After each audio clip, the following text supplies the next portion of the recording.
de ce que ta parole nous conduit dans ta présence. Sanctifie-nous par ta divine présence. Saint-Esprit, tu as charge de nous conduire dans la révélation de la parole de Dieu. Conduis-nous dans toutes choses. Que les choses qui sont cachées, Seigneur, que cela soit révélé à notre esprit. Ouvre la bouche et prie. Seigneur, donne-moi un cœur pour comprendre ta parole. Donne-moi des oreilles pour entendre ta parole.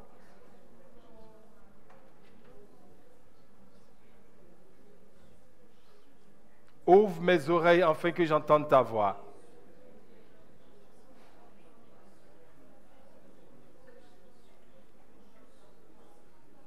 Donne-moi un cœur pour comprendre ta parole et que ta parole produise des fruits en abondance. Merci, Saint-Esprit, de le faire au nom de Jésus. Amen. On acclame le Seigneur. Acclame le Seigneur. Acclame le Seigneur. Gloire à Jésus. Amen. Assieds-toi dans la présence de Dieu. Nous continuons notre série d'enseignements sur la sanctification du nom de Dieu. Nous voyons aujourd'hui encore sanctifier le nom de Dieu.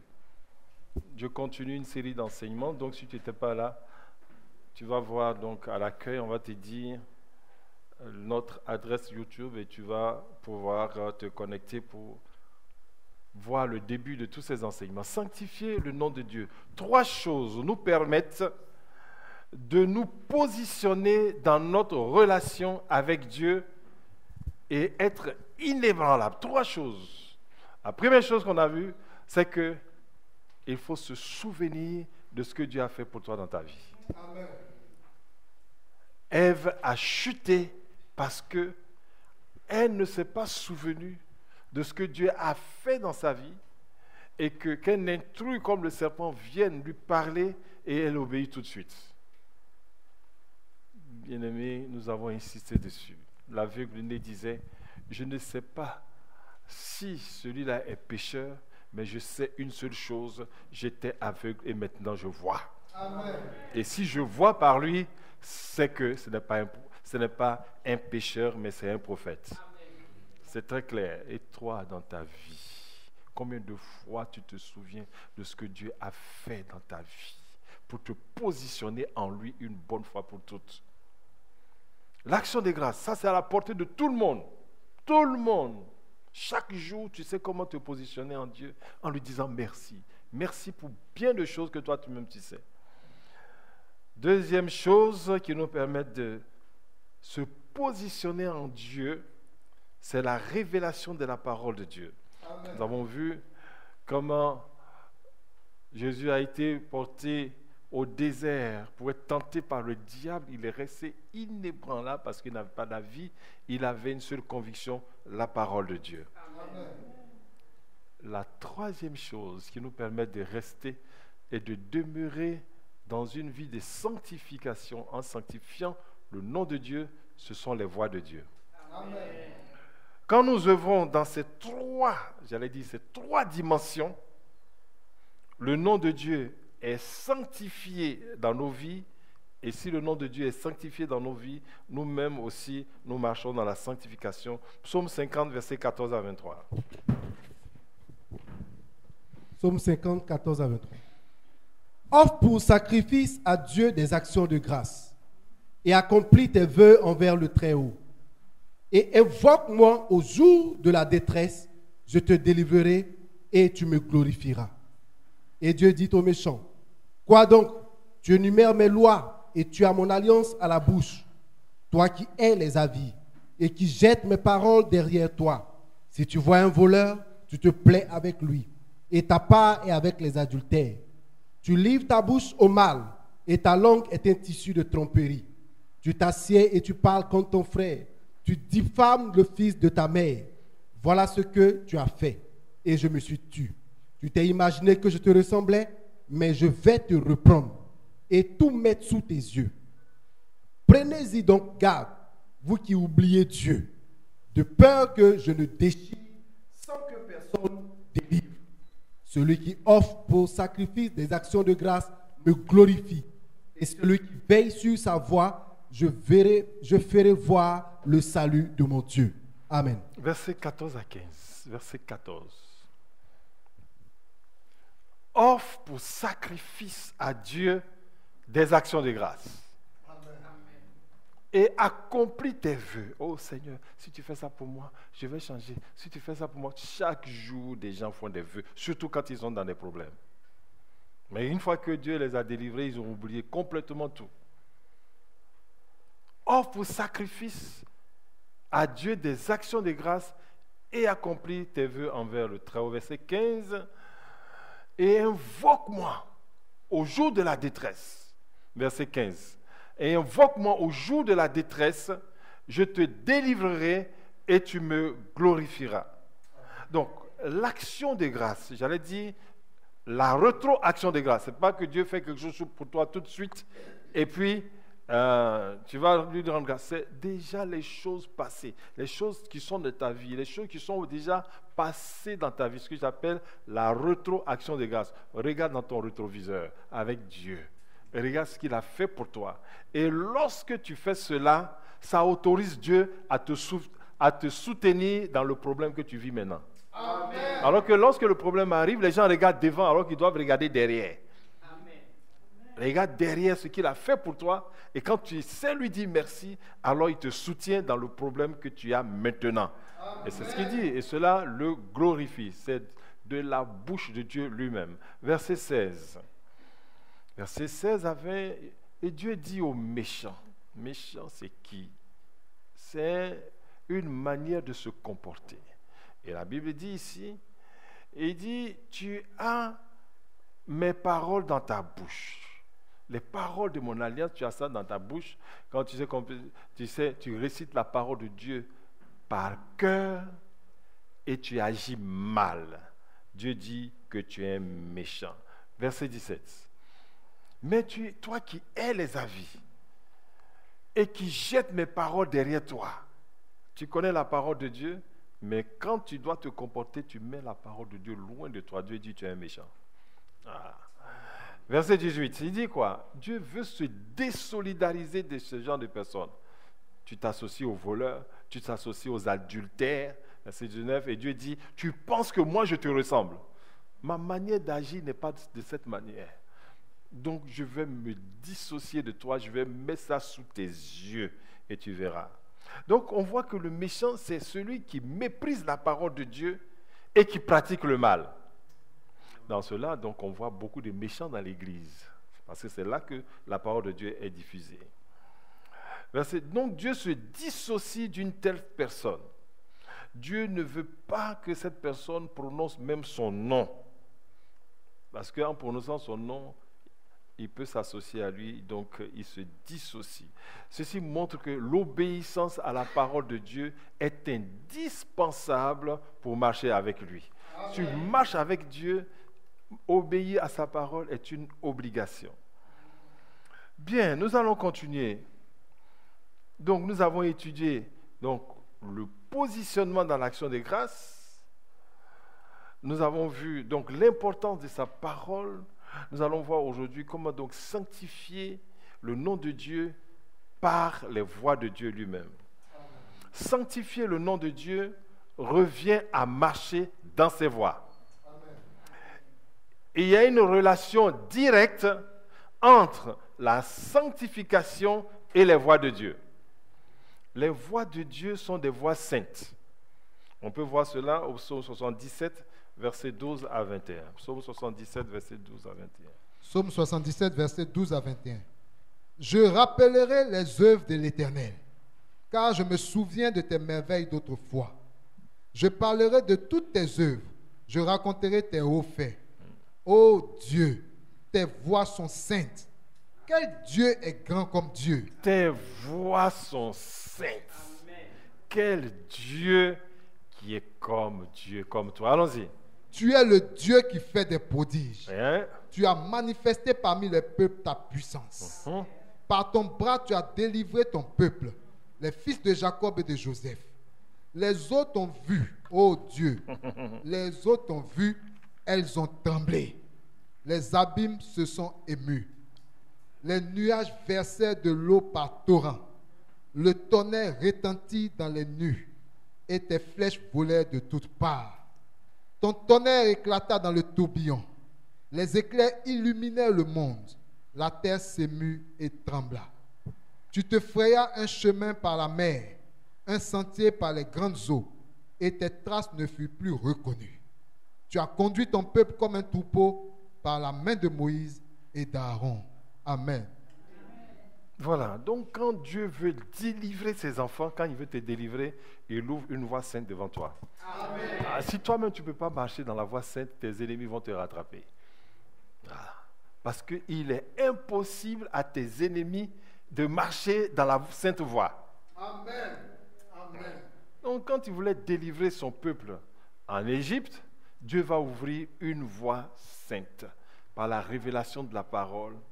Et les 10 plaies vont venir et la 10e plaie, c'est le sang de l'agneau. Dieu ouvre une voie au travers. C'est ça, Pâques, c'est le passage. Le passage. L'ange de l'Éternel va venir ouvrir une voie au milieu des ennemis de Dieu. Et quand l'ange de Dieu vient, il ouvre une voie sainte. Voilà pourquoi il devait sacrifier un agneau pour mettre sur leur porte. Et ça les qualifie pour marcher dans la voie sainte. Amen. Et donc Dieu va ouvrir cette voie et il va les délivrer. Ils vont sortir de l'Égypte à bras étendus, bras forts et à bras étendus, le bras de Dieu sur son peuple, et il dépouille les Égyptiens. Verset 17. Les Égyptiens vont les poursuivre. Verset 17. Les Égyptiens vont les poursuivre et le peuple de Dieu qui s'était reposé devant la mer Rouge se trouvait coincé. Alléluia. Amen. Et donc, le Seigneur va ouvrir une voie. Il dit, les eaux t'ont vu, ô Dieu. Tu as vu? Les eaux t'ont vu. Elles ont tremblé, les abîmes se sont émus. Pourquoi? Dieu a ouvert une voie dans la mer. Amen. Une sainte voie. La mer a fait ça. La mer s'est prosternée. Amen. C'est pour ça qu'un bras est parti, un côté est parti. La mer s'est prosternée devant la sainteté de Dieu. Amen. Et le feu était devant les enfants de Dieu. Et ils sont passés. Mais le piège, c'est que les Égyptiens qui ne sont pas qualifiés à marcher dans la voie sainte sont rentrés dans la mer. Et dès que le dernier Israélite a franchi la plage, est arrivé au bord de la plage, la mer dit, qui sont ceux-là? Des impies. Allez, hop! Amen. Les a engloutis en même temps. Oh, gloire à Dieu. Amen. Donc sa sainteté se voit également dans le tableau de la création. On va voir dans le tableau de la création comment Dieu manifeste sa sainteté. Genèse 1, versets 1 à 3. Genèse 1, 1 à 3. Le serpent était le plus rusé de tous les animaux. Genèse 1, versets 1 à 3. Au commencement, Dieu créa les cieux et la terre. Verset 2. La terre était informe et vide, et il y avait des ténèbres à la surface de l'abîme, et l'Esprit de Dieu se mouvait au-dessus des eaux. Et Dieu dit, que la lumière soit, et la lumière fut. Alors, bien-aimés, l'Esprit de Dieu qui se meut sur les eaux témoigne de la sainte présence de Dieu. Amen. Et donc, quand Dieu parle, sa parole s'accomplit. Pourquoi? Parce que sa parole est elle-même sainte. Amen. Jean 17, 17, il dit, sanctifie-les par ta parole est la vérité. Sanctifie-les par la vérité, ta parole est la vérité. Tu vois? Donc, la parole de Dieu est sainte. Donc, quand Dieu parle, sa parole s'accomplit, car sa parole est elle-même sainte, elle est sanctifiée. Donc, l'Esprit de Dieu qui se meut sur les eaux manifeste la sainte présence de Dieu. Et donc, lorsque la parole de Dieu arrive, qui est sainte, et trouve la présence sainte de Dieu, elle ne peut que produire des effets. Amen. C'est pour cela que les miracles ne se produisent que dans la sainte présence de Dieu. La voix sainte se voit aussi dans Ésaïe 35, versets 8 à 10. Ésaïe 35, versets 8 à 10. Il y aura là un chemin frayé, une route, qu'on appellera la voie sainte. Nul impur n'y passera. Elle sera pour eux seuls. ceux qui la suivront, même les insensés ne pourront s'égarer. Alléluia. Sur On cette- s'arrête là d'abord. Il dit, reviens en arrière. Il y aura là un chemin frayé, une route qu'on appellera la voie sainte. Tu vois, Dieu trace toujours des voies. Nul impur n'y passera. Tout ce qu'on te demande, c'est d'être pur. Même si tu es bête, tu vas réussir. C'est tout ce qu'on dit. Il dit, même les insensés. Même si tu es stupide. Donc, on ne te demande pas d'être tellement intelligent de réussir à l'école. Même si tu réussis à l'école, que tu ne marches pas dans la sanctification, la ruine va te trouver. Mais même là, même si tu ne connais rien, tu es un insensé, quand tu prends la voie sainte, tu deviens intelligent. Nul impur n'y passera. Elle sera pour eux seuls. Ceux qui la suivront, même les insensés, ne pourront s'égarer. Donc si tu ne peux pas t'égarer, c'est que tu vas arriver à bon port. Amen. Et tu vas triompher. Allons-y. Verset 9. Sur cette route, point de lion. Ah. Nulle bête féroce ne la prendra. Mhm. Nul ne s'y rencontrera. Les délivrés y marcheront. Tu vois, ton adversaire, ton ennemi, qui a la force du lion. Le lion représente aussi dit le diable. Hein, il rôde comme un lion rugissant. Il ne pourra pas marcher par là. Amen. Donc tu vois, ta sécurité se trouve dans la sainte voie. Amen. Allons-y. Verset 10. Les rachetés de l'Éternel retourneront. Ils iront à Sion avec chant de triomphe. Et une joie éternelle couronnera leur tête. L'allégresse et la joie s'approcheront. Ouais. La douleur et les gémissements s'enfuiront. Amen. Donc tu vois, tu veux que la tristesse te fuit, marche dans la sainte voie. Amen. Donc quand on voit les chrétiens qui sont tristes, qui n'ont pas de joie, ça signifie que ces chrétiens ne marchent pas dans la sanctification. Amen. Ouais. C'est très clair. Il dit, la tristesse va s'enfuir.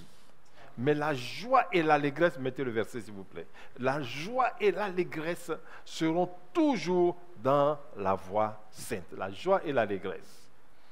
Oh, gloire à Dieu. Amen. Ça continue. Il dit, le boiteux sautera comme un cerf et la langue du muet éclatera de joie, car des eaux jailliront dans le désert. Alléluia. Amen. Et des ruisseaux dans la solitude. Continue. Le mirage se changera en étang et la terre desséchée en source d'eau. Amen. Dans le repaire qui servait de gîte aux chacals, croîtront des roseaux et des joncs. Continue. Il y aura là un chemin frayé, une route qu'on appellera la voie sainte. Amen. Alléluia. Nul impur n'y passera, elle sera pour eux seuls. Ceux qui la suivront, même les insensés, ne pourront s'égarer. Donc tu vois, la voie sainte est une voie de victoire et de triomphe. Amen. Voyons comment l'apôtre Paul décrit les voies de Dieu dans Romains 11, 33 à 36. Romains 11, 33 à 36. Ô profondeur de la richesse, de la sagesse et de la science de Dieu, que ses jugements sont insondables et ses voies incompréhensibles. Car qui a connu la pensée du Seigneur ou qui a été son conseiller? Qui lui a donné le premier pour qu'il ait à recevoir en retour? C'est de lui, par lui et pour lui que sont toutes choses. À lui la gloire dans tous les siècles. Amen. Verset 33. Aux profondeurs de la richesse, de la sagesse et de la science de Dieu, que ses jugements sont insondables et ses voies sont incompréhensibles. Amen. Ce qui veut dire que la sagesse et la science se trouvent dans ses voies. Amen. Ses jugements se trouvent aussi dans ses voies. Donc, l'apôtre souligne ici la sagesse, la science, les jugements et les voies de Dieu. La sagesse et la science sont qualifiées de profondes et riches. rien que la sagesse. Elle dit, sa sagesse est profonde et riche. Donc, quel problème tu vas soumettre à un tel personnage et il n'aura rien à dire? La sagesse. C'est riche. Ensuite, je laisse la sagesse, j'arrive à la science. La science de Dieu. La science se réfère à l'intelligence. Mais on sait même dans la vie courante que seuls les intelligents réussissent. Ouais. Seuls les intelligents réussissent. Donc, lisons le psaume 147, versets 1 à 6, tu vas voir l'intelligence de Dieu. Psaume 147, 1 à 6. Louez l'Éternel, car il est beau de célébrer notre Dieu, car il est doux, il est bienséant de le louer. L'Éternel rebâtit Jérusalem, il rassemble les exilés d'Israël, il guérit ceux qui ont le cœur brisé, et il pense leurs blessures. Il compte le nombre des étoiles, il leur donne à toutes des noms. Notre Seigneur est grand, puissant par sa force. Son intelligence n'a point de limite. L'Éternel soutient les malheureux. Il abaisse les méchants jusqu'à terre. Amen. Le verset 25 dit, son intelligence n'a pas de limite. Waouh! N'a pas de limite. Mais les hommes qui sont intelligents, il y en a qui sont tellement intelligents en mathématiques, mais quand ils arrivent en français, ils sont stupides. Il y en a qui sont très bons en français, mais ils sont stupides en mathématiques. Ou bien ils sont bons en français et puis comment on appelle ça, en mathématiques, mais quand ils arrivent dans les sciences naturelles, ils ne voient plus rien. Ou bien quand ils arrivent en géographie, ils ne voient plus rien. Tu vois, l'intelligence de Dieu n'a point de limite. Waouh! Il n'a point de limite. Dis-moi, quel problème vas-tu confier à une telle personne et il ne te donnera pas le chemin pour s'en sortir? Son intelligence n'a point de limite. Il est grand. Il est grand, non seulement il est grand, c'est-à-dire il a une position royale. Ensuite, il est puissant par sa force. Et troisièmement, son intelligence n'a point de limite. Donc, quand tu vas prendre la voie de Dieu, tu vas trouver sa puissance, tu vas trouver sa force, tu vas trouver son intelligence. Amen. On devait entendre un amen là, normalement. Hein? Oh, gloire à Dieu. Amen. Donc, mettez-moi les versets. Il est grand, il est puissant par sa force, son intelligence n'a point de limite. Donc, il peut guérir les cœurs brisés. Pourquoi? Parce que son intelligence n'a pas de limite. Amen. Il sait comment soigner un cœur qui est brisé. Donc ce soir, tu as la bonne place si toi, ton cœur est en souffrance. Amen. Celui dont l'intelligence n'a pas de limite est capable de guérir ton cœur. Amen. Il est capable de penser toute blessure que tu as dans la vie. Amen. Pourquoi? Parce qu'il a la force, parce qu'il a la puissance. Amen. Et parce que son intelligence n'a pas de limite. Amen. Tout ce que tu peux dire, ton problème avec ton cœur blessé, toutes tes blessures que tu as raconté à ta soeur, à ton frère, va dire, ma soeur, Yakou. Pourquoi? Parce qu'il est limité. Et même il va te dire, comment on va faire? Alléluia. Amen. Mais celui-là, il sait comment faire. Amen. Gloire à Dieu. Donc viens à lui. Viens au Seigneur. Il sait comment faire. Et ensuite, il sait soutenir les malheureux. Amen. Donc, si quelque chose t'a attristé et à cause de ça, tu es malheureux ou malheureux ce soir, Dieu sait soutenir les malheureux. Amen. La personne est tellement malheureuse qu'on ne sait pas par quel côté toucher la personne. Souvent, on est obligé de garder le silence. Mais Dieu sait te soutenir. Amen. Et ce qui est extraordinaire, c'est qu'il sait abaisser les méchants jusqu'à terre. Donc le méchant qui s'est élevé sur toi, Dieu a l'intelligence, la force et la puissance de le rabaisser. Amen. Oh, merci Seigneur. L'apôtre Paul aussi, on revient dans Romains 11, 33, il dit que ses jugements sont insondables. Les jugements de Dieu, c'est la voie par laquelle il décide une cause. Il dit c'est insondable. On ne sait pas par quelle voie il prend sa décision. Les jugements donc sont les décisions de loi. On peut comprendre que le jugement de Dieu, c'est sa manière de gérer les choses. Sa manière de gérer. Tu ne sais pas comment gérer cette situation. Ces jugements sont insondables. Viens, Dieu va juger cette situation pour toi. Il a ma manière. Ces jugements sont insondables.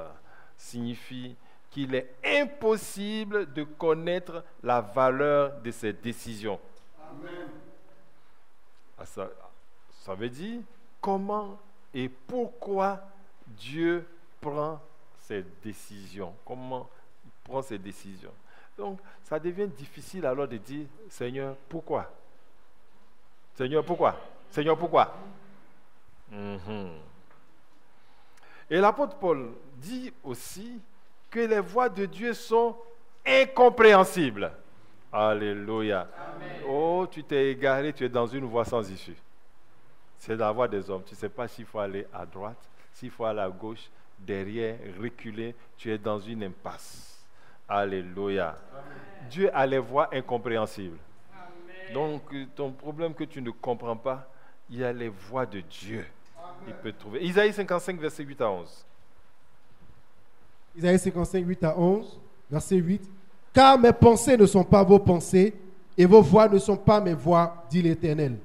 Autant les cieux sont élevés au-dessus de la terre, autant mes voix sont élevées au-dessus de vos voix, et mes pensées au-dessus de vos pensées. Comme la neige, comme la pluie et la neige descendent des cieux, et n'y retournent pas sans avoir arrosé, fécondé la terre et fait germer les plantes, sans avoir donné de la semence au semeur et du pain à celui qui mange. Ainsi en est-il de ma parole qui sort de ma bouche. Elle ne retourne point à moi sans effet, sans avoir exécuté ma volonté et accompli mes desseins. » Amen. Oh, gloire à Dieu. Amen. Il dit, mes pensées ne sont pas vos pensées. Oh, bien de personnes, même assises aujourd'hui, là en ce moment, ou en train de nous suivre sur le net, ont des mauvaises pensées en elles-mêmes. Ouais. Tu as des mauvaises pensées. Souvent même tes propres pensées ne te sont pas favorables. Alléluia. Amen. Dieu est au-dessus de ce que tu penses. Amen. Donc il ferait mieux de laisser tes pensées. Dieu est au-dessus de tout ce que tu peux penser. Oh, c'est fini. Je suis foutu. Ah, comment faire? Ça, ce sont les pensées. Ah, tout est détruit. Ah, tu es en train de te lamenter. Les pensées de Dieu sont au-dessus de ce que tu penses. Amen. Oh, gloire à Dieu. Donc, il dit ces pensées ne sont pas nos pensées, ces voix ne sont pas nos voix, et que ces pensées sont au-dessus de nos têtes. Si tu veux sortir un peu, regarde le ciel, ce que tu appelles le ciel là. Regarde la distance. Le ciel, c'est sa pensée. Et puis toi, ta tête, c'est ta pensée. Regarde la distance. Et mais si tu vois ça, ça veut dire tu n'as plus le droit de te faire des soucis. Amen. Mais oui. Parce que tes pensées sont tellement insignifiantes devant la hauteur des pensées de Dieu. Amen. Ça veut dire quoi? Ça veut dire que si quelque chose doit agir dans ta vie, ce ne sont pas tes propres pensées, mais la pensée de Dieu. Amen. Qui est plus élevée et plus efficace. Ah, aujourd'hui, si seulement tu pouvais renoncer à tes pensées. Donc, bien aimé, il est clair que personne ne peut connaître la pensée de Dieu si cela ne lui est révélé. Si Dieu ne t'a pas dit, c'est foutu, je me suis détourné de toi, ta vie est gâchée. Si Dieu ne t'a pas dit ça, tu n'as pas le droit de penser en toi-même que ta vie est gâchée. Amen. Ouais. Voilà. Parce qu'il ne t'a pas révélé sa pensée te concernant. On continue toujours. Reprenons donc Romains 11, 34 à 35. Verset 34. Qui a connu la pensée du Seigneur ou qui a été son conseiller? Mais tu vois, regarde la distance. Regarde sa pensée qui domine nos pensées. Les deux pensées sont tellement éloignés que tu ne peux pas prendre ta petite pensée pour dire, Seigneur, je souhaite que tu fasses ça pour moi. Ça, c'est un conseil que tu entends. Beaucoup, leurs prières, ce sont des conseils qu'ils donnent à Dieu. Allons-y. Qui lui a donné le premier pour qu'il ait à recevoir en retour. Amen. Donc, personne ne peut être le conseiller de Dieu. Amen. Alors, fort de tout cela, de tout ce qu'on vient de dire, sommes-nous convaincus que les voies de Dieu sont les meilleures? Oui. Es-tu convaincu que les voies de Dieu sont les meilleures par rapport aux tiennes? Oui. Michée 2, verset 7. Michée 2, verset 7. Oses-tu parler ainsi, maison de Jacob? L'Éternel est-il prompt à s'irriter? Est-ce là sa manière d'agir? Mes paroles ne sont-elles pas favorables à celui qui marche avec droiture? Wow. Amen. Tu vois ça? Quand on dit la voix de Dieu, en fait, c'est sa manière d'agir. La manière d'agir de Dieu. Tu vois, je ne pense pas comme ça. Sa pensée, c'est aussi sa manière d'agir. Mes paroles sont toujours favorables à celui qui marche avec droiture. Amen. Donc, si tu obéis au Seigneur, tu obéis à la voix de Dieu, tu n'as pas besoin de prier, Dieu t'est favorable. Amen. C'est ce que ça veut dire. Mais tant toi-même tu sais que tu n'obéis pas à la parole de Dieu, tu es obligé de lutter. Toujours en train de plaider. Allons-y encore. Jérémie 32, verset 19. Jérémie 32, verset 19. Tu es grand en conseil et puissant en action. Tu entends? Dieu est grand en conseil et puissant en action. Il ne fait pas que donner des conseils. Qu'est-ce qu'il fait? Il agit aussi. Amen. Donc, je préfère aller demander des conseils à une telle personne. Amen. Hein? Ah, c'est ton frère que tu vas voir. Eh mon frère, aide-moi, donne-moi quelques conseils. Il ne peut pas agir. Amen. Et puis, son conseil n'est pas grand. On dit, Dieu est grand en conseil. Ça veut dire que sa renommée là, sa grande renommée vient de l'efficacité des conseils qu'il donne. Amen. Ouais. C'est par ses conseils qu'on voit qu'il est grand. Amen. Et on voit qu'il est puissant. Puissant dans ses actions. Allons-y.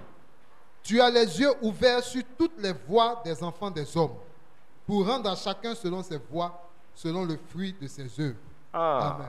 Ça aussi, Jérémie nous révèle que, bien sûr, il y a la voix de Dieu et il y a les voix des hommes. Et il y a ta propre voix. Il y a la voix de Dieu et il y a ta propre voix. Il y a ta voix. Mais Dieu regarde la voix des hommes. Il regarde ta voix et tu vas avoir le fruit de tes voix. Je veux le verset.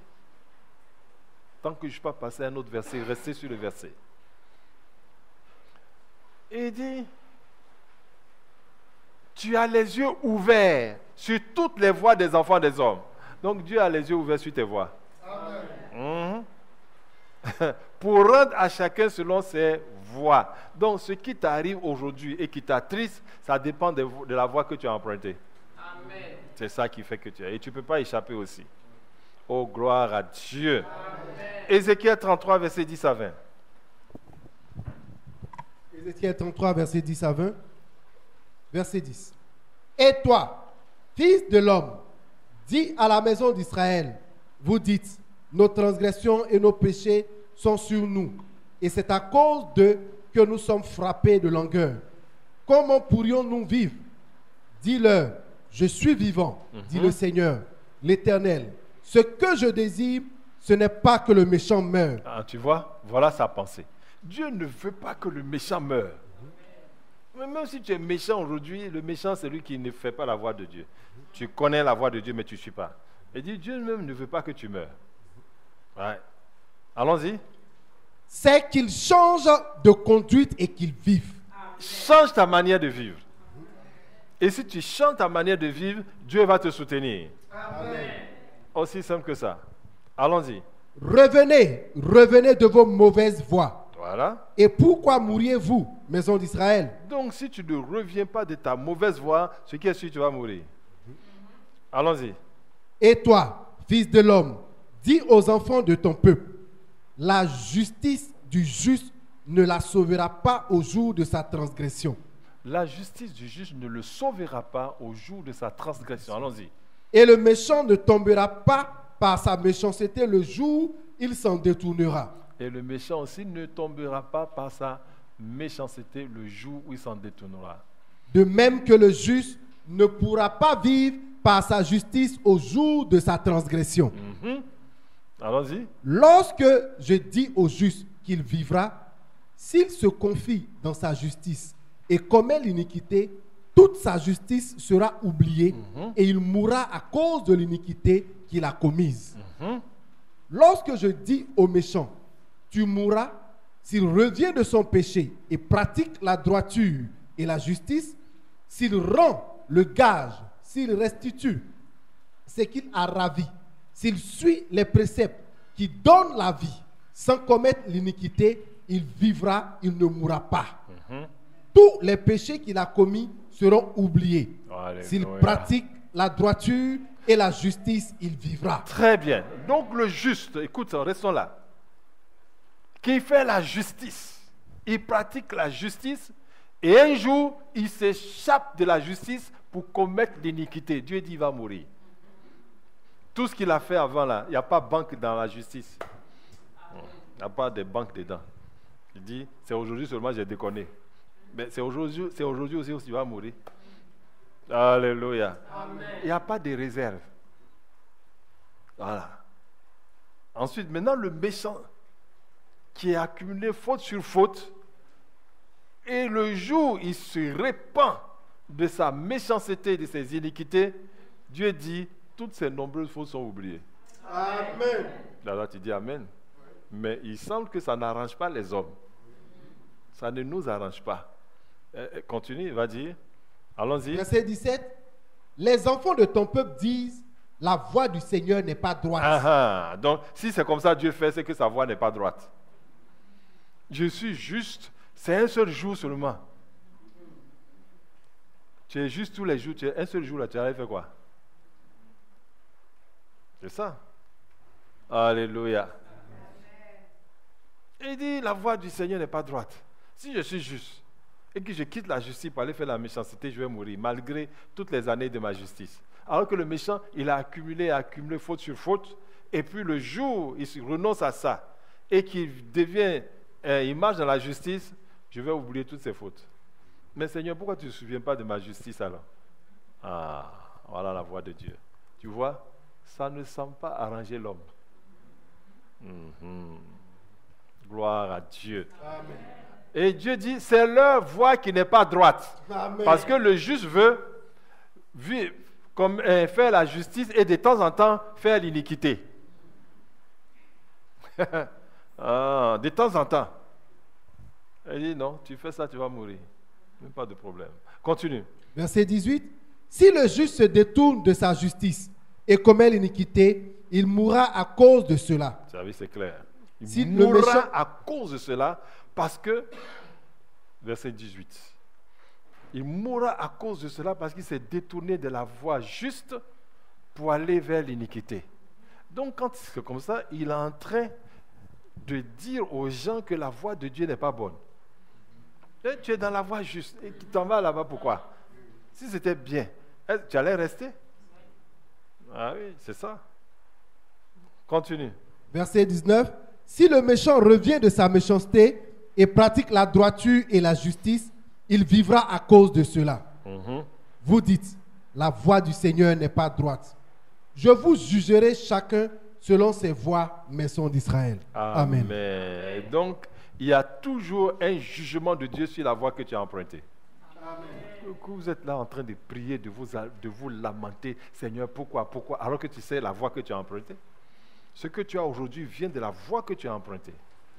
Ah. Oh, gloire à Dieu. Prenons Daniel 5, 22 à 28. Daniel 5, versets 22 à 28.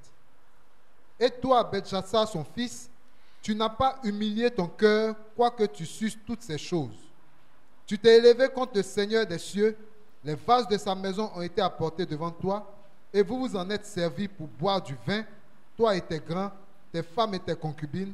Tu as loué les dieux d'argent, d'or, d'airain, de fer, de bois et de pierre, qui ne voient point, qui n'entendent point et qui ne savent rien, et tu n'as pas glorifié le Dieu qui a dans sa main ton souffle et toutes tes voix. Très bien. Ça, c'est une grande révélation.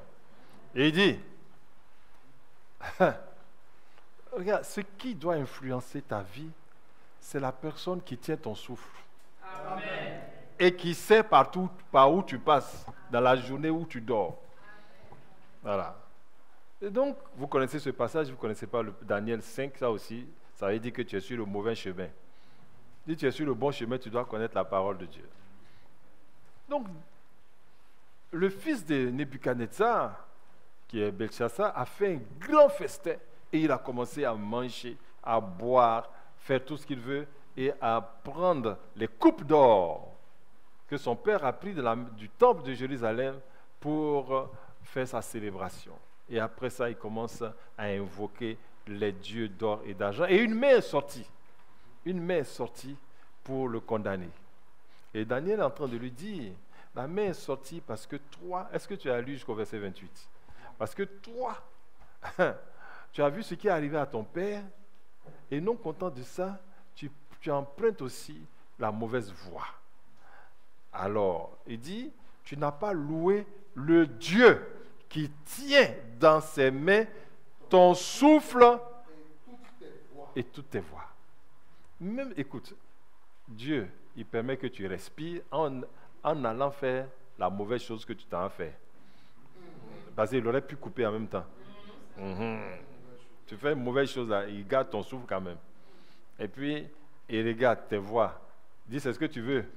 Et il te laisse arriver jusqu'au bout. Il te soutient dans ça. Parce que s'il détourne sa main, et tu vas mourir, et tu vas dire que c'est parce que tu es mort tôt que tu n'as pas... Est-ce que j'allais commettre le mal même? J'ai emprunté ça, mais rien ne dit que j'allais partir vraiment. Bon, Dieu te laisse partir pour qu'on voit, parce qu'au jour du jugement, ça va sortir. Oh, gloire à Dieu. Amen. C'est bon, on va laisser, parce que tu connais ce passage, il faut le prendre si tu ne connais pas. Donc, si tu ne connais pas cette parole de Dieu, c'est que toi aussi, tu es sur une mauvaise voie. Il faut que tu changes de voie. Oh, gloire à Dieu. Amen. Donc, il est clair que le nom de Dieu ne peut être sanctifié qu'en suivant ses voies. Amen. Personne ne peut marcher dans la sanctification en dehors des voies de Dieu. On devait entendre un amen là. Mon Dieu. Mais sommes-nous convaincus que les voies de Dieu sont les meilleures? En d'autres termes, ces voies nous arrangent-elles? Est-ce que les voies de Dieu nous arrangent? Si les voies de Dieu nous arrangeaient, on serait tous sur la voie de Dieu. Et il n'y aurait pas de méchants ni de criminels sur la terre. Mais parce que l'homme pense que la voie de Dieu ne l'arrange pas, et voilà pourquoi il emprunte ses propres voies.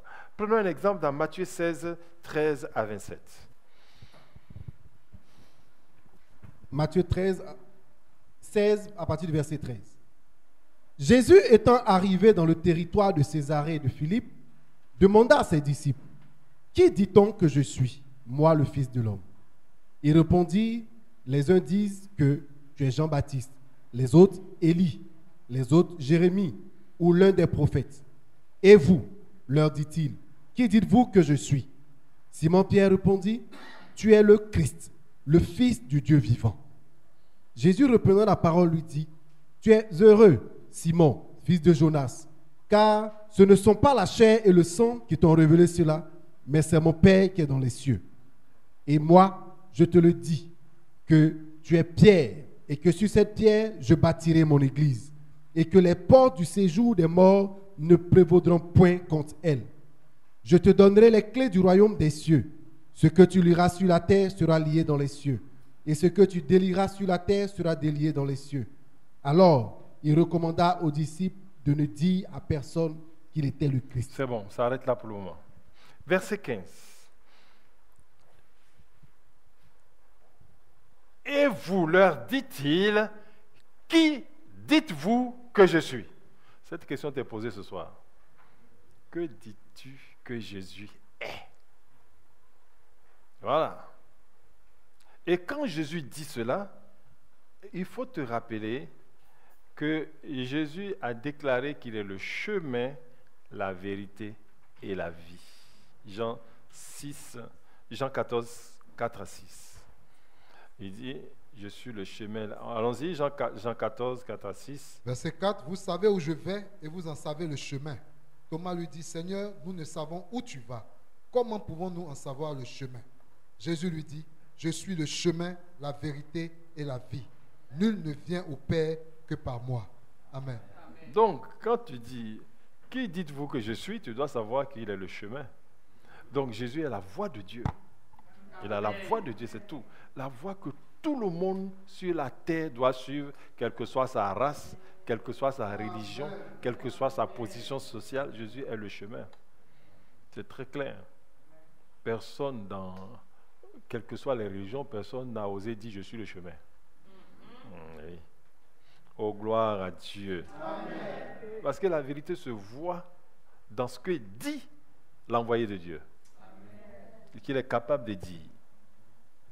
Donc, Pierre répond, tu es le Christ, le Fils du Dieu vivant. Pierre répond en disant, tu es le Christ. Le Christ, c'est l'envoyé de Dieu. L'envoyé de Dieu qui vient après Moïse et qui va révéler toutes les voies, non seulement au peuple juif, mais à toute l'humanité. Amen. Il était attendu. Et c'est ce qu'a confirmé même la Samaritaine dans Jean 4, versets 25 à 26. La Samaritaine, vous voyez que c'est des peuples qui ne sont pas de l'alliance d'Abraham. Jean 4, versets 25 à 26. La femme lui dit, je sais que le Messie doit venir. Le Messie, c'est-à-dire le Christ, celui qu'on appelle le Christ. Celui qu'on appelle Christ. Quand il sera venu, il nous annoncera toutes choses. Tu vois, cette femme a dans l'espérance que le Messie doit venir et va révéler toutes choses. Allons-y. Jésus lui dit, je le suis, moi qui te parle. Très bien. Donc, si nous retournons donc dans Matthieu 16, Pierre dit que tu es le Christ. Oh, gloire à Dieu. Versets 17 à 19. Versets 17 à 19, Jésus reprenant la parole lui dit, tu es heureux Simon, fils de Jonas, car ce ne sont pas la chair et le sang qui t'ont révélé cela, mais c'est mon Père qui est dans les cieux. Jésus est en train de dire à Simon, Simon, tu es heureux parce que tu es sur la voie de Dieu. Amen. Tu es heureux parce que tu es sur la voie de Dieu. Amen. Tu es heureux parce que tu es sur la voie de Dieu. Donc, Dieu a choisi Pierre pour révéler son Fils en lui communiquant sa divine pensée. Donc, quand les autres ont dit tu es Élie, Pierre a la pensée de Dieu. C'est ça qui est important. Pierre est capable de recevoir, Pierre a reçu la pensée de Dieu. Il a reçu la pensée de Dieu et Jésus lui dit, c'est Dieu qui a déposé ça en toi. Verset 21, allons-y au verset 21 maintenant. Et après ça, Jésus va lui dire quoi? Allons-y, lisons le verset 17 à 19, on n'a pas fini. Verset 17 à 19. Verset 17 à 19. Jésus reprenant la parole lui dit, tu es heureux, Simon, fils de Jonas, car ce ne sont pas la chair et le sang qui t'ont révélé cela, mais c'est mon Père qui est dans les cieux. Et moi, je te dis que tu es Pierre, et que sur cette pierre, je bâtirai mon église, et que les portes du séjour des morts ne prévaudront point contre elle. Verset 19. Je te donnerai les clés du royaume des cieux. Ce que tu lieras sur la terre sera lié dans les cieux, et ce que tu délieras sur la terre sera délié dans les cieux. Amen. Oh, gloire à Dieu. Donc, voyez, à cause de cette pensée qu'il a pu recevoir, on va voir, il a pu recevoir, on peut recevoir et ne pas supporter. Pierre a reçu et a supporté, Dieu lui a donné une place de faveur. Amen.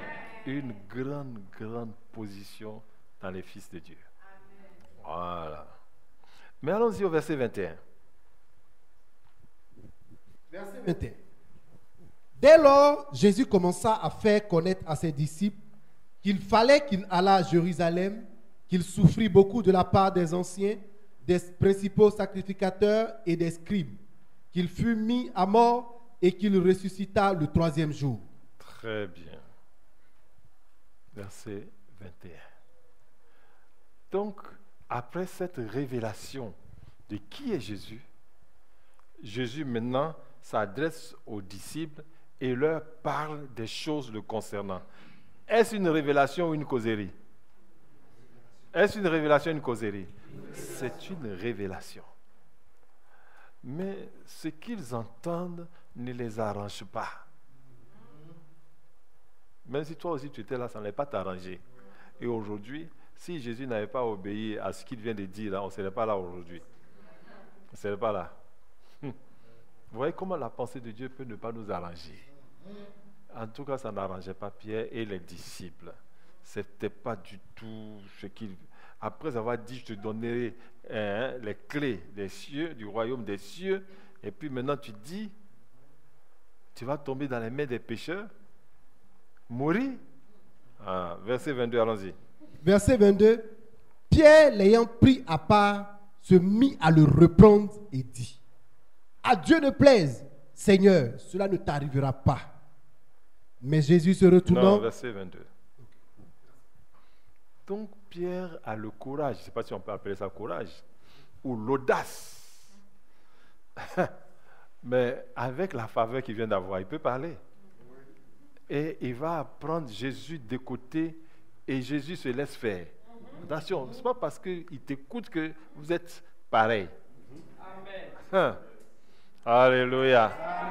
Ce n'est pas parce que tu peux dire le nom de Jésus que vous êtes pareil. Et il commence à lui dire certaines choses. Quand il dit que ça plaise à Dieu ou pas, ça ne va pas t'arriver. C'est ce que ça veut dire. Il va contre la volonté de Dieu. Que ça plaise à Dieu ou pas, ça ne va jamais t'arriver tant que lui, Pierre, il est là.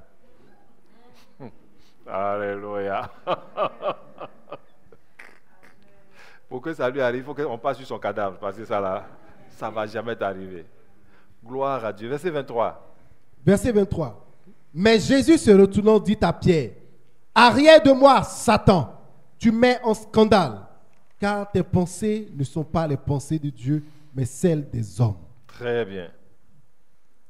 Pierre est surpris. Il est réprimé sévèrement. Et Jésus dévoile l'esprit qui l'anime.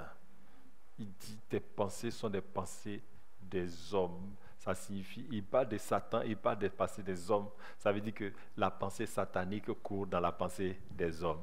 Mais la seule façon d'échapper au diable, c'est de renoncer à tes pensées. Amen. Tous les mauvais rêves que tu fais là, ce sont des pensées diaboliques que tu as toute la journée. Mais tu as les pensées du diable et puis tu ne veux pas qu'il te visite la nuit. Merci Seigneur. Allons-y, verset 24. Verset 24. Alors Jésus dit à ses disciples, si quelqu'un veut venir après moi, qu'il renonce à lui-même, qu'il se charge de sa croix et qu'il me suive. Alléluia. Continue. Car celui qui voudra sauver sa vie la perdra. Mais celui qui la perdra à cause de moi la retrouvera. Et que servirait-il à un homme de gagner tout le monde s'il perdait son âme? Ou que donnerait un homme en échange de son âme? Car le Fils de l'homme doit venir dans la gloire de son Père avec ses anges. Et alors, il rendra à chacun selon ses œuvres. Je vous le dis en vérité. C'est bon. Amen. Fini. Pierre a voulu apporter sa contribution à la mission de Jésus. Aucun homme ne peut apporter une contribution dans l'œuvre de Dieu. Amen. Même dans les ministères, dans les églises, tout ce qu'on est en train de dire, ce n'est pas un être humain qui fait, c'est Dieu qui fait son œuvre. Ah, ça, c'est très clair. Aucun être humain ne peut apporter sa contribution dans l'œuvre de Dieu. Prenons Proverbe 21, verset 30. Pourquoi? Jésus dit, celui qui veut suivre la voie de Dieu doit renoncer à sa voie. Celui qui veut suivre la voie de Dieu doit mettre une croix sur ses pensées. Amen. Parce que si tu ne mets pas une croix sur tes pensées, ce n'est pas le diable qui va te combattre, c'est Dieu qui va te combattre. Ça, c'est très clair. Vous avez vu ce qui est arrivé à Pierre tout à l'heure? Ah bon. Alléluia. La croix, c'est le renoncement à soi-même. C'est ce que ça veut dire. C'est le renoncement à soi-même. Voilà. Pierre ne savait pas que devant Dieu, il n'y a ni conseil, ni sagesse, ni intelligence. La Bible dit, il n'y a ni sagesse, ni intelligence, ni conseil en face de l'Éternel. Donc, quand tu arrives devant lui, oublie que tu es intelligent. Oublie que tu es sage. Oublie que tu es capable de donner des conseils. Pour conseiller, de dire à Dieu, Seigneur, et si tu faisais ça comme ça, c'était bien, non? Alléluia. Amen. Ni sagesse, ni intelligence, ni conseil en face de l'Éternel. Bien-aimé, si tu dois prier, il faut te dire ni sagesse, ni intelligence, ni conseil en face de l'Éternel. Tu vois, c'est pour ça que la prière commence par que ton nom soit sanctifié. Ce n'est pas ta pensée. Si toi tu devais prier, ce n'est pas que ton nom soit sanctifié. Seigneur, tu ne vois pas? Alléluia. Que ton nom soit sanctifié. Ensuite, que ton règne vienne. Qu'est-ce que tu gagnes dedans? Toi-même, tu penses que tu ne gagnes rien dedans. Que ton nom soit sanctifié. Que ton règne vienne. Que ta volonté soit faite sur la terre comme au ciel. Tout ça, c'est Dieu encore. Et puis quoi encore?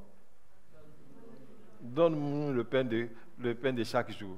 Donne-nous le pain de ce jour. Le pain quotidien, c'est quoi?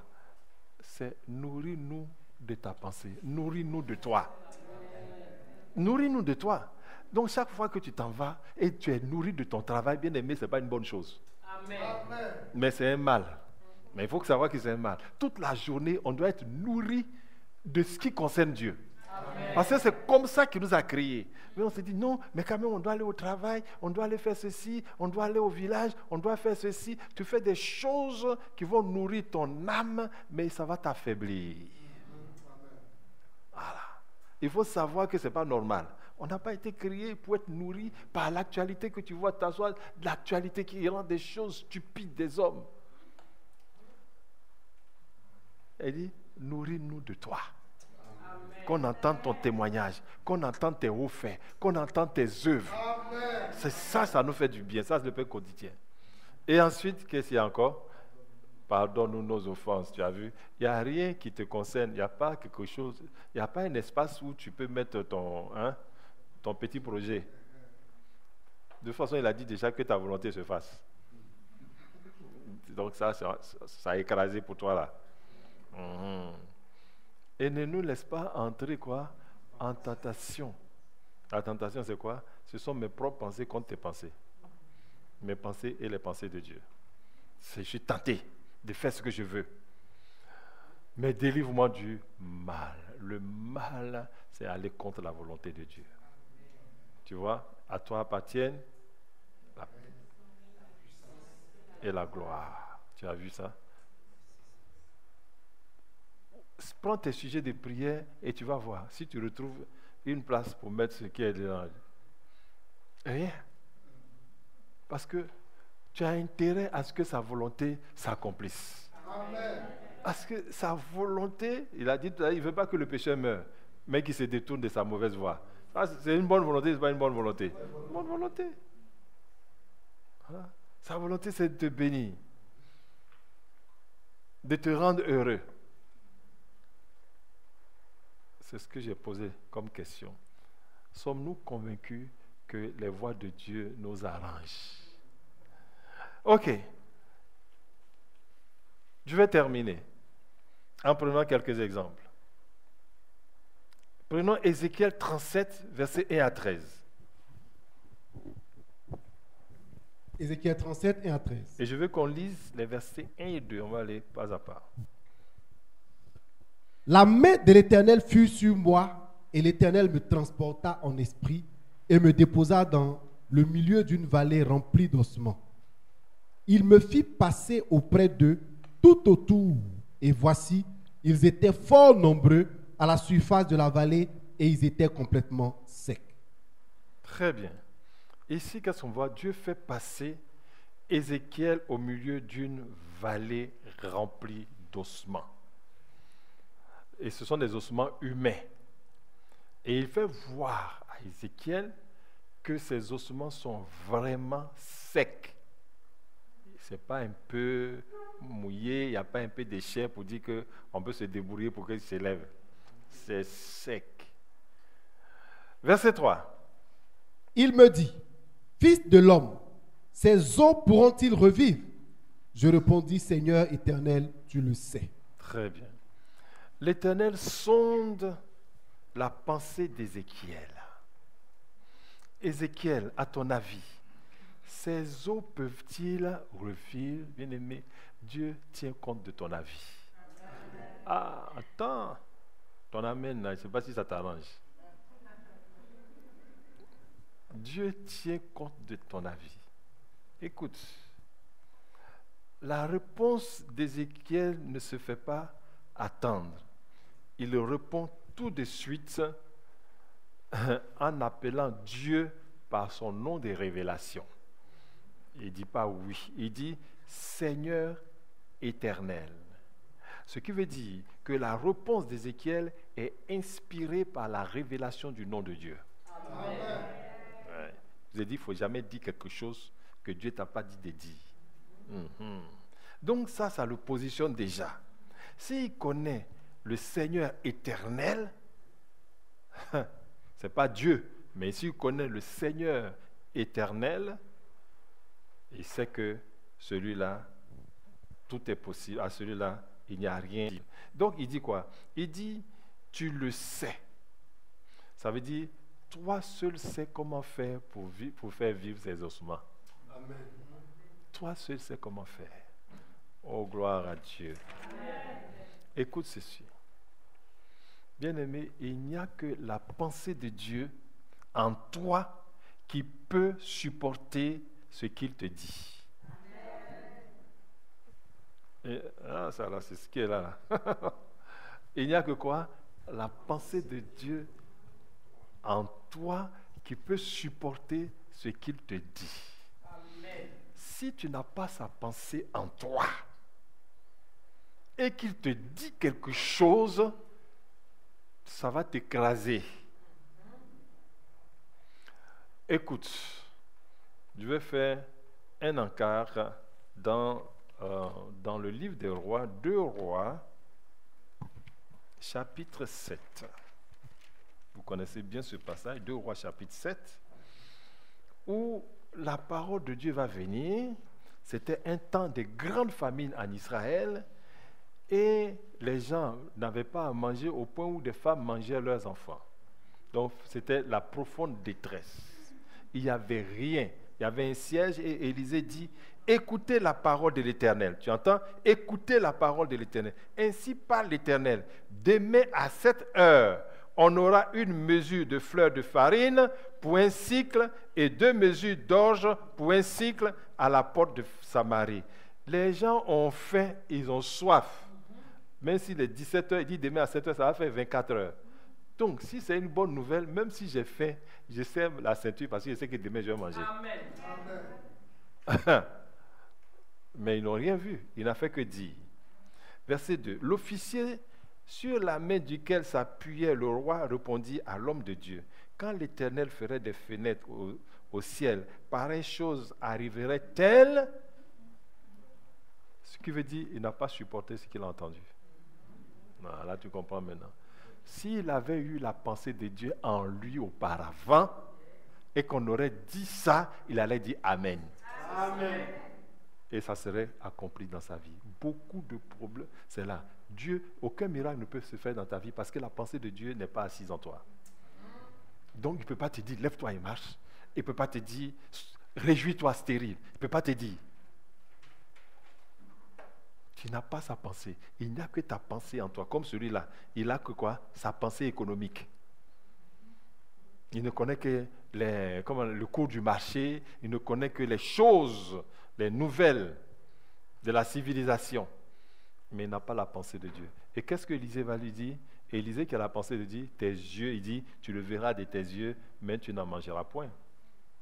Voilà ça. Je dis, et il n'y a que... donc tu vois, quand Dieu veut faire quelque chose dans ta vie, il tient compte de ta pensée. Ah, là, tu ne dis plus Amen.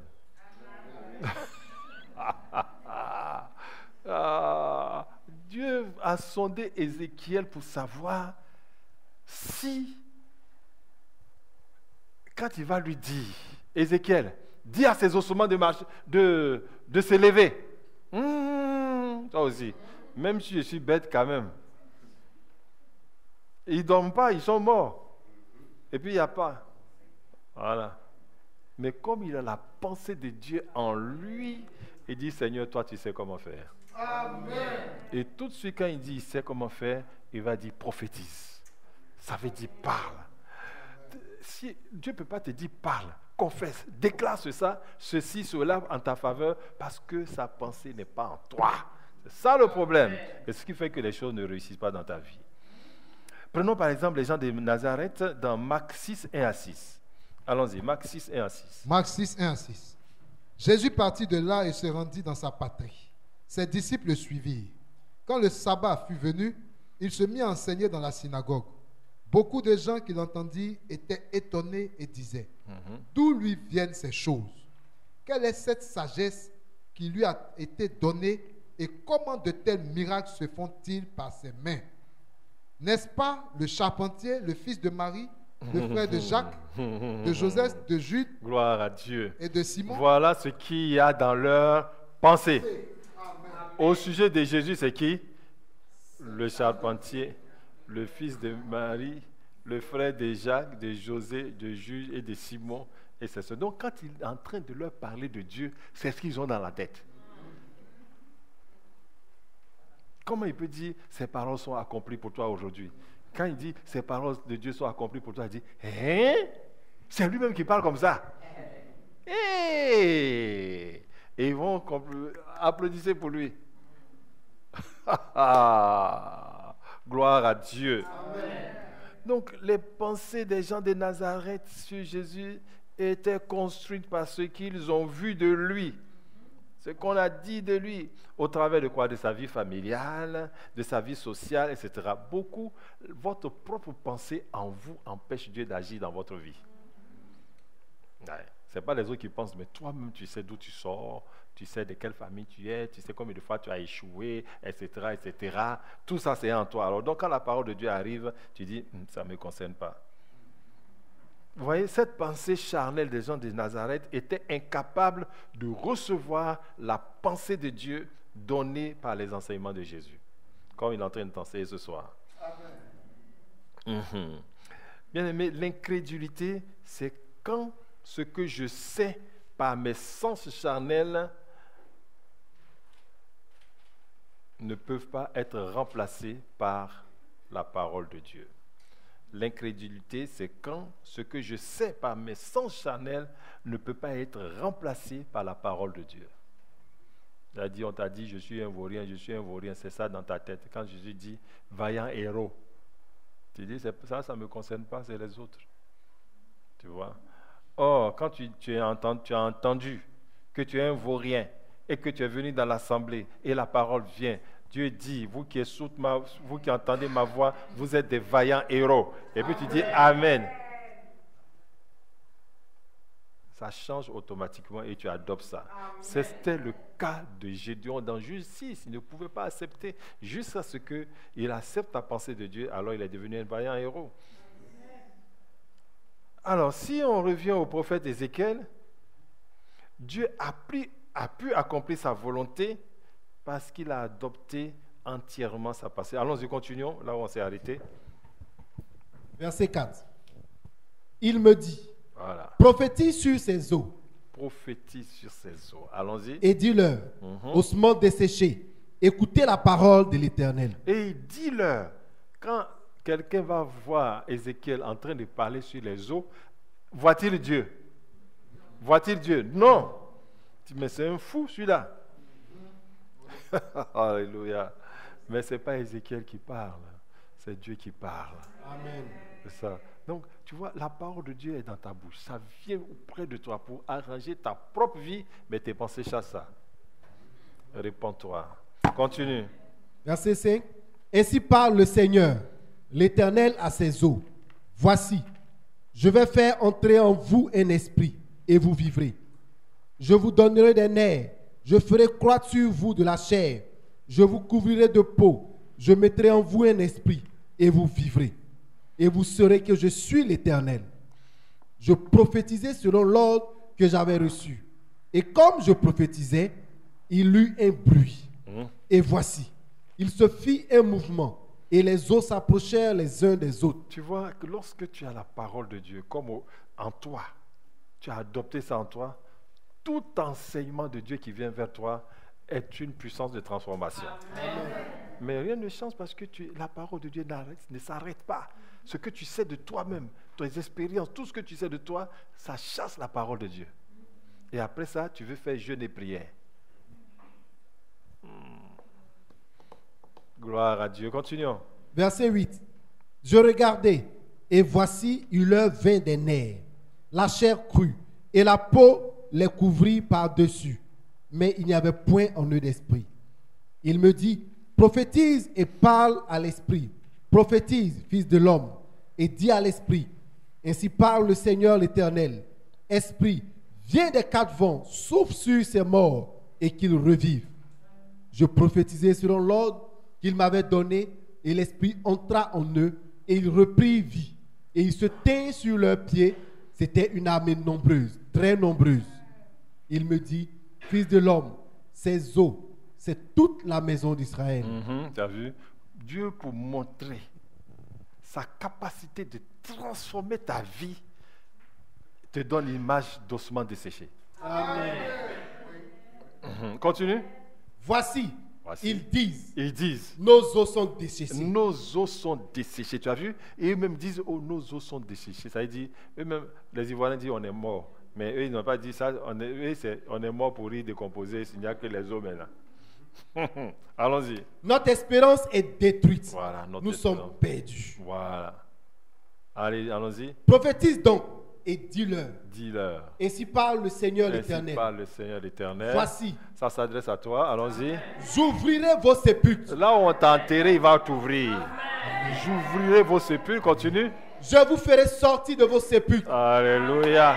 Ô mon peuple, Yes. je vous ramènerai dans le pays d'Israël. Et vous saurez que je suis l'Éternel. Alléluia. Lorsque j'ouvrirai vos sépulcres et que je vous ferai sortir de vos sépulcres, ô mon peuple, je mettrai mon esprit en vous Wow. et vous vivrez. Je vous rétablirai dans votre pays. Et vous saurez que moi, l'Éternel, j'ai parlé et agi, dit l'Éternel. Amen. Tiens-toi debout, tiens-toi debout. Alléluia. Lève la main, commence à remercier le Seigneur. Il est capable de changer ta vie.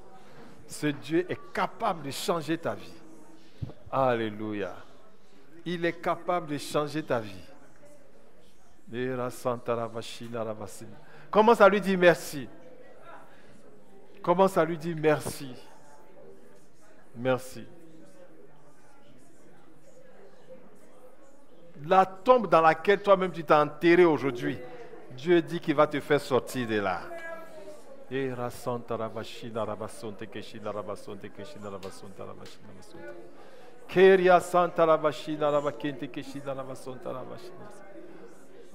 Ouvre la bouche et prie. Merci Seigneur.